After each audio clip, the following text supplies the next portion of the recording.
Good morning student. मैं mister Mayank Singh आज online class में आप सभी विद्यार्थियों का स्वागत करता हूं। प्यारे बच्चों, जैसा कि आपको पता है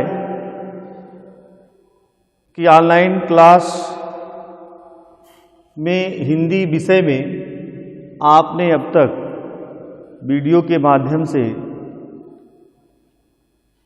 गोस्वामी तुलसीदास द्वारा जो रचित लेसन है भारत महिमा, इसके अंतर्गत जो पार्ट है कवितावली,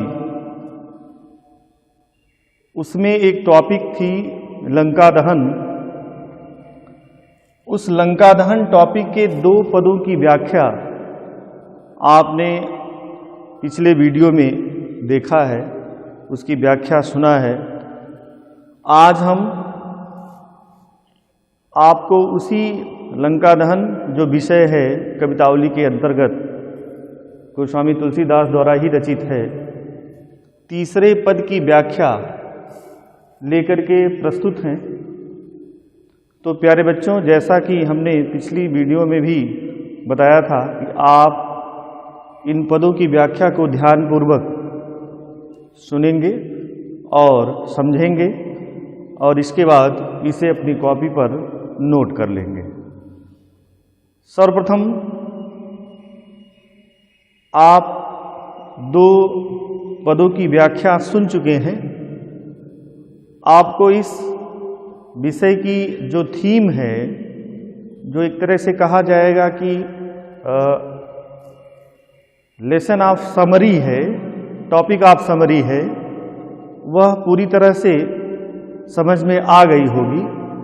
तो उसी के अंतर्गत तीसरा जो पद है वह इस प्रकार गोस्वामी तुलसीदास ने लिखा है कि लपट कराल ज्वाल जाल माल दहु दिसी धूम अकुलाने पहचाने कौन काही रे पानी को ललात बिललात जरे गात जात परे पाईमाल जात भ्रात तू निबाह रे प्रिया तू पराहि नाथ तू पराहि बाप बाप तू पराहि पूत पूत तू पराहि रे तुलसी बिलोक लोग व्याकुल बिहार कहें ले ही 10 शीस अब 20 चख चाहे। तो गोस्वामी तुलसीदास ने इस पद में उस लंका नगरी की जो हनुमान जी की पूंछ में लगी हुई आग के द्वारा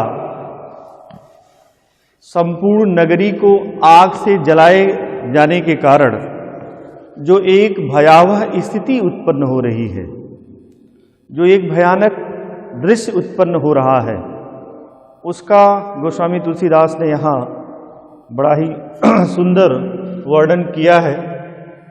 और आप सभी लोग सामान्य रूप से जानते हैं कि आग या ज्वाला या अग्नि ऐसे सामान्य रूप से भी लग जाती है तो हर कोई उससे बहुत अधिक भयभीत हो उठता है, भय से कांप उठता है। ये कहा गया है कि सारी चीज़ें आदमी सहन कर सकता है, लेकिन आग हुआ, पानी हुआ, इसकी अधिकता होने पर हम जो प्राणी मात्र हैं, हम इसे सहन नहीं कर पाते। तो प्यारे बच्चों, जैसा इस पद में गोस्वामी तुलसीदास कह रहे हैं कि लपट कराल ज्वाल जाल माल दहु दिस, कवि कह रहे हैं कि हनुमान जी की पूंछ में लगी हुई आग की लपटें इतनी भीषण हैं, इतनी भयंकर हैं कि उसकी ज्वालाएं, उसकी जो लपटें हैं वह 10 दिशाओं में फैली हुई दिखाई दे रही।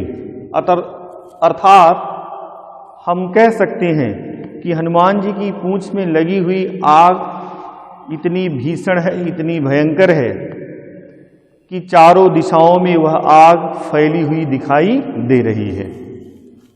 धूम अकुलाने पहचाने कौन काहि रे।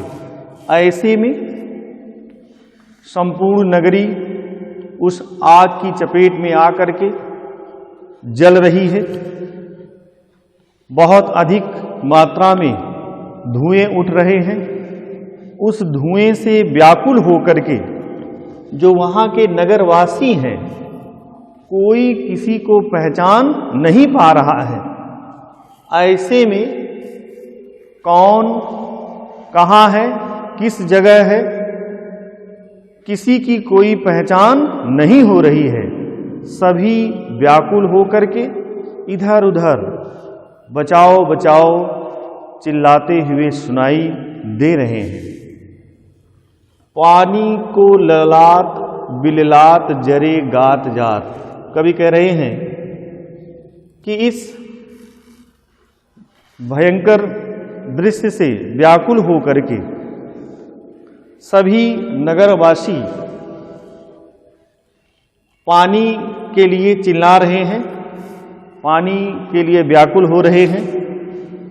और ऐसे में उनके जो शरीर हैं, गात यानी शरीर हैं, वह आग से जलते हुए दिखाई दे रहे हैं। इस स्थिति में सभी पानी पानी, बचाओ बचाओ आदि शब्दों के माध्यम से चिल्लाते हुए या पुकारते हुए सुनाई दे रहे हैं। परे पाईमाल जात, और जिसके कारण वह उस अग्नि में भस्म हो जा रहे हैं, अर्थात जल करके नष्ट हो जा रहे हैं। ऐसे समय में भ्रात तू निवाहिरे, हे भाई मुझे बचाओ, हे भाई मुझे बचाओ, हे भाई कोई पानी लेके आओ। इस तरह के शब्दों का उच्चारण सभी जो नगरवासी हैं वह कर रहे हैं। और कोई किसी को बचाने के लिए नहीं जा रहा है। ऐसी स्थिति में उन नगरवासियों की एक दूसरे के प्रति जो बचाने की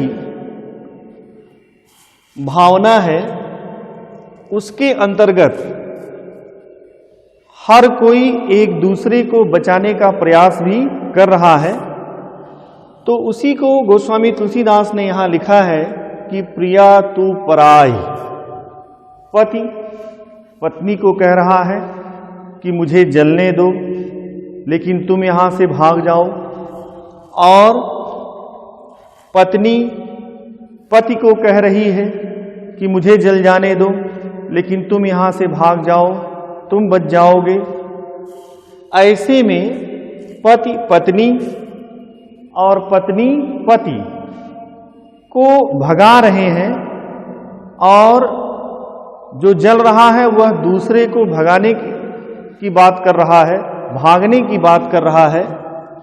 इसी संदर्भ में बाप बाप तू पराही, पूत पूत तू पराही रे। पिता पुत्र को भगा रहा है, पुत्र पिता को भगा रहे हैं। कि ऐसे में कि भयंकर आग है, भीषण लपटें उठ रही हैं, सभी लोग जल करके इसमें मर जा रहे हैं, नष्ट हो जा रहे हैं। ऐसे में सभी एक दूसरे को भगाने की बात को कह रहे हैं। तुलसी बिलोक लोग व्याकुल बिहार कहें। गोस्वामी तुलसीदास कह रहे हैं कि इस भयंकर विनाशकारी दृश्य को देख करके वहाँ के जितने भी नागरिक हैं वह इतने व्याकुल हो गए हैं, इतने भयभीत हो गए हैं, इतने परेशान हो गए हैं कि वह व्याकुल होकर के, परेशान होकर के यह कह रहे हैं कि ले ही 10 शीस अब 20 चख चाहिए। चख का अर्थ है देखना, यानी देखने से। तो वे व्याकुल लोग कह रहे हैं कि हे 10 सिरों वाले 10 कंधर, अर्थात रावण, तुम आज अपने कर्म के फल को अपने 10 सिरों के 20 नेत्रों से स्वयं देखो। जैसा कर्म तुमने किया है वह फल तुम्हें आज प्राप्त होता हुआ दिखाई दे रहा है। एक बार पुनः सुन लीजिए। गोस्वामी तुलसीदास कह रहे हैं कि हनुमान जी की पूंछ में लगी हुई आग इतनी भयंकर है, इतनी भीषण है कि उनकी पूंछ में लगी हुई आग की जो लपटें हैं वह लपटें चारों दिशाओं में ही नहीं बल्कि 10 दिशाओं में फैली हुई दिखाई दे रही है। इतना अधिक धुआं निकल रहा है जिसके कारण वहां के जितने भी नगरवासी हैं सभी व्याकुल हो जा रहे हैं। कोई किसी को स्पष्ट रूप से पहचान नहीं पा रहा है। ऐसे में सभी पानी को